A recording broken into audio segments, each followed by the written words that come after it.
अतिशय ज्वलंत आहे। जिथे जिथे त्यांना चुकीच्या स्वरूपात दाखवण्यात आलं असेल, लिहिण्यात आलं असेल, मला असं वाटतं की त्याच्यामध्ये सुधारणा करायला पाहिजे।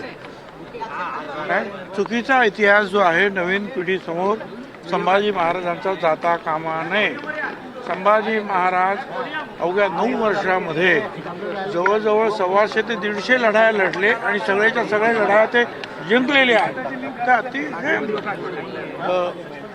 मोठे योद्धे 14व्या वर्षी बुद्धभूषण ग्रंथ त्यांनी लिहिला, 6 भाषांचं त्यांना ज्ञान होतं।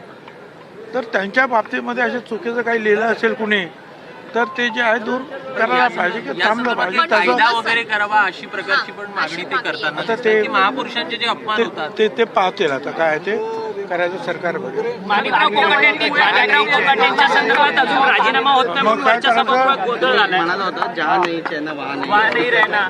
मग आता काय इथे काय आहे का? इथं तो मैं रहनाच ना, नाही राहणार मग काय? तुमची पक्षावर नाराजी आहे का? मी इथे नको करू।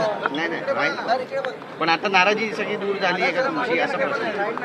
अरे चला तर जाऊ दे, झालं काय पाहिजे?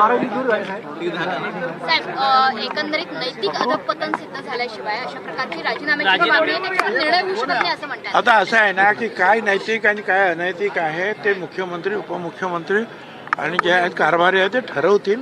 मी त्याच्यावर काय बोलू शकतो? नैतिकतेची व्याख्या फक्त मुख्यमंत्री उपमुख्यमंत्री ठरवू शकतात। नैतिकतेची व्याख्या नेमकी काय महाराष्ट्र विचारणार? अरे ते त्याचा विचार करतील ना, विरोधी पक्षांनी काय मान्य काही बोलले असतील त्याच्यावर ते उत्तर देतील ना।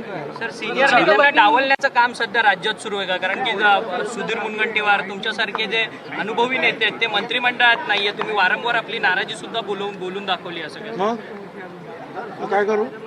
नाही पण सातत्याने डावललं जात आहे। असं आहे की मला जे काही बोलायचं आहे ते मी बोललेलो आहे। परत ते दळण्याची माझी इच्छा नाही। उपमुख्यमंत्री अजित पवार तुम्ही म्हणालात अजित पवारांना जाऊन तुम्ही भेटणार आहात, फोन झालेला अजित पवारांना आलंय भेटायला बोलवलं का? ते म्हणतील त्यावेळेला बघू। एक चर्चा सर अशी पण आहे की धनंजय मुंडे यांचा राजीनामा घेतला। अरे चालेल, मला काय माहिती आहे कोणाचा राजीनामा काय? चला थँक्यू सर, थँक्यू सर।